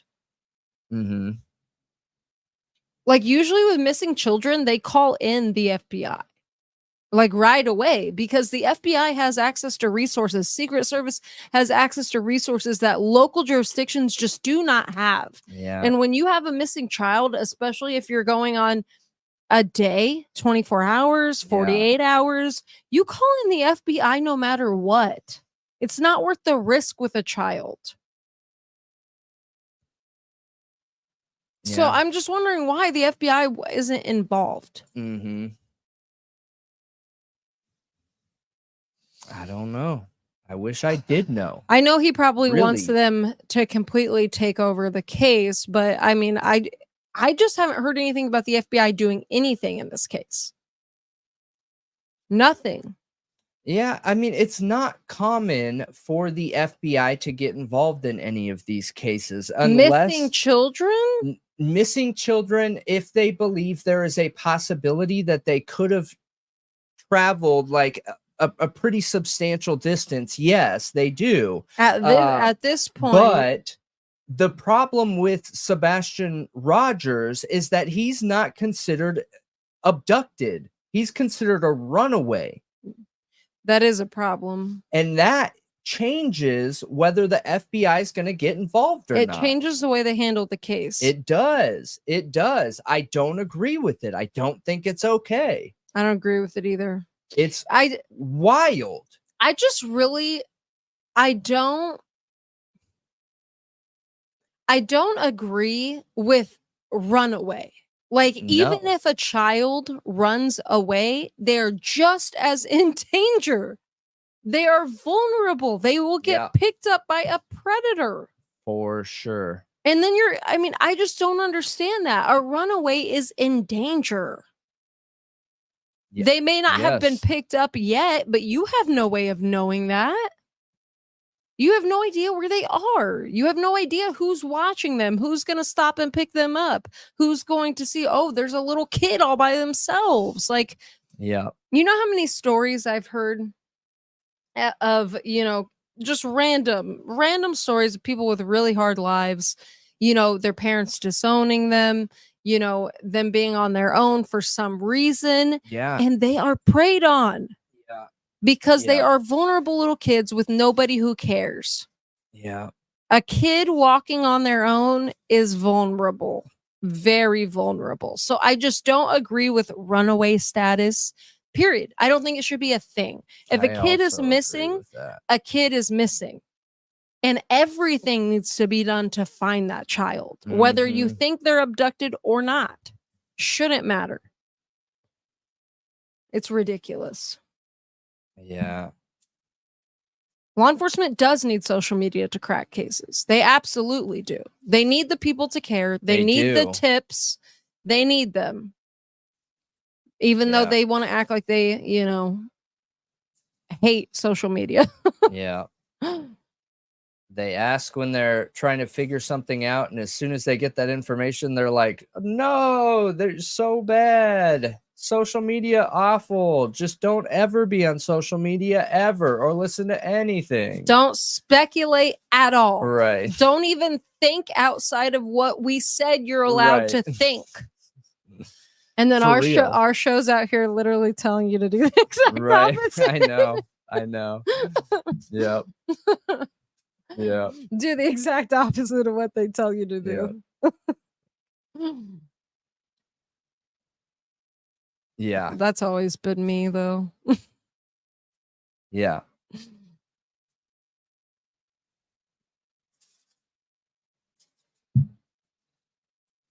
Yeah. Hey, Mike. You've missed a lot, Mike. Yeah. That is thanks to some people that are helping with marketing Yeah, man. on Google. One thing I hate about, I love the summer. I love when it gets warm outside, but I hate bugs. Yeah. I hate the bugs. Mm-hmm. Hopefully we'll get this video out to like 50,000 people. We're going to market this one more than the others. Just keep spreading Sebastian's name, his face. Also, don't forget about since there's more people on here now, or at least what seems like more people. At the beginning of this, we talked about a 13-year-old who abducted a 5-year-old. They were driving a white 2011 Chevy Equinox, but that car has since been abandoned, and this is happening in say where they got that Montgomery. Equinox? No, Montgomery, Alabama. Last Right. place they were seen was near Gibbs Village on the west side of Montgomery. The little boy is 5, brown hair, brown eyes, black, 45 pounds, and about 3'3" in height. The girl is 13, black hair, brown eyes, black, about 5'3" and weighs about 100 pounds. It's said that this girl, Janiza Gunn, abducted possibly her little brother. We don't know for sure. Caden Perryman, who's 5, and they believe the little boy is in imminent danger, that I'm assuming she's going to harm him. That is And- a crazy case, dude. I'm Just blown keep away an by eye that. out. Here, I feel the need let to me- repeat I'll it pull because it up it's one more time here. it Hang is on. terrifying. Yeah, I agree with you. I think it needs to be highlighted one more time. Are both their pictures on our Twitter here? Yeah, look, there's this poster. That's a okay, good great, poster. And that the great. credit will be to Okay. the Aware Foundation So- on Twitter. So this is one of the first stories that we talked about while we were getting our analytics set up that we posted.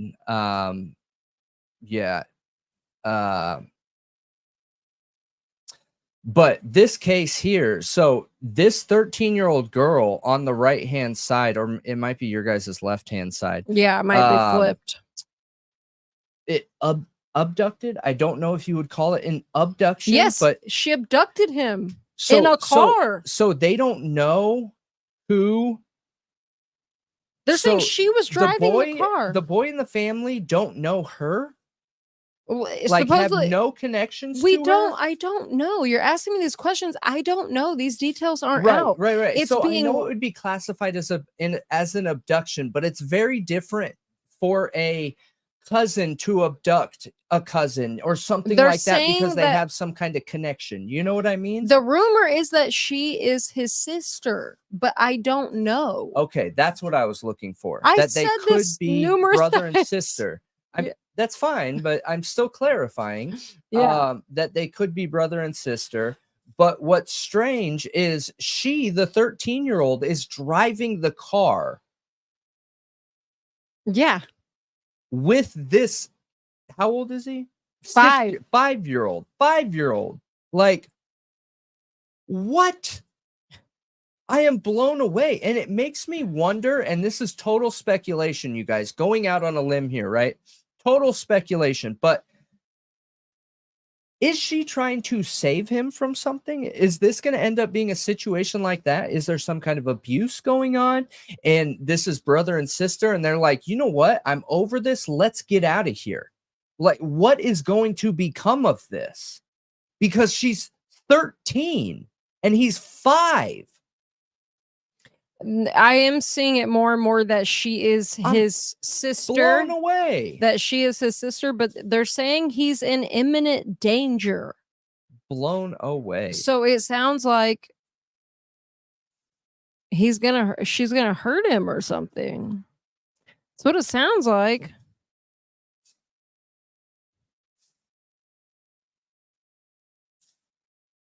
Well, that's why I was clarifying if it's his sister or not, because the word abduction sounds like somebody's life or health or physical well-being is at risk.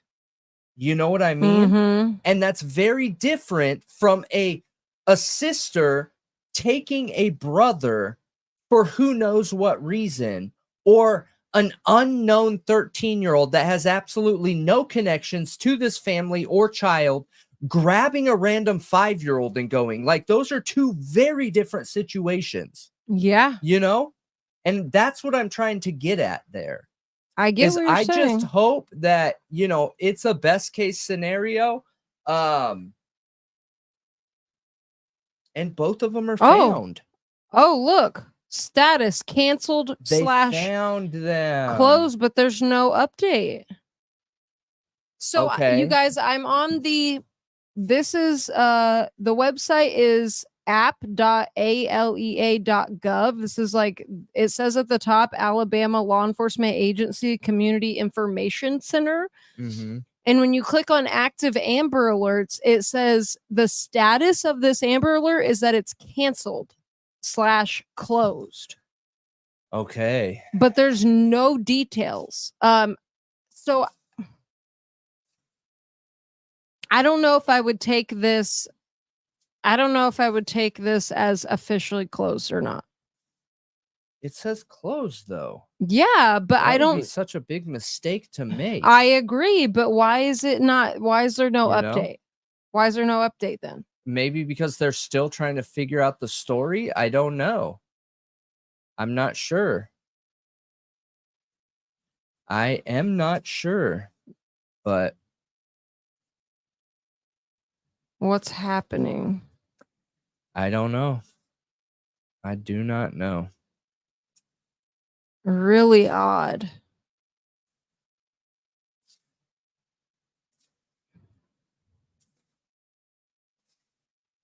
Yeah, it's saying they found the vehicle in Selma, Alabama at 4 this afternoon. But not the people, right? Not the kids. That's the last update I see is that they found the car. Okay. Really weird.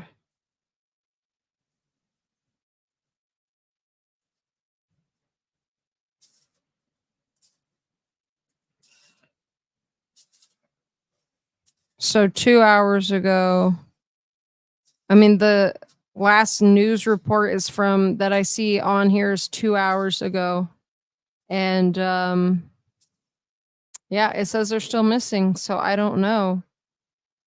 If they closed it, they have not given the media or anybody an update yet and let them know what is going on.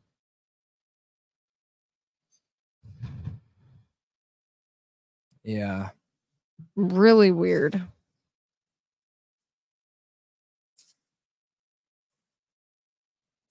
It is strange. Strange for sure. But we'll keep an eye out, you guys. So check and stay posted to our Twitter, because it looks like that's where we're keeping people updated. That one was okay. So we got something in the Idaho 4 case to dig into tomorrow, right? Yeah. Was it important? Do we have time to talk about it for like 10 minutes or something? No. No. No. And yeah, so hopefully tomorrow will be the actual podcast, actual factual podcast, and keep an eye on our Twitter. I think I posted everything, and yeah, you guys, we appreciate all of you, every single one of you. But that is the show tonight. You've been watching the True Crime Talk Show, your favorite true crime, criminal culture, and community talk show. It's your favorite madness think thing. tank. It's just your favorite think tank what true she crime said. podcast. Yeah, she's There on you it. go. There we go. So thank you all for hanging out with us. We appreciate you. Make sure you hit that thumbs up button, leave a comment under the video when we're done here. It helps us out, and share Thought Riot Podcast and the True Crime Talk Show with all your family and friends. We appreciate all of you. And Yes. to all of you, have a good night. Have a good night. See you next time.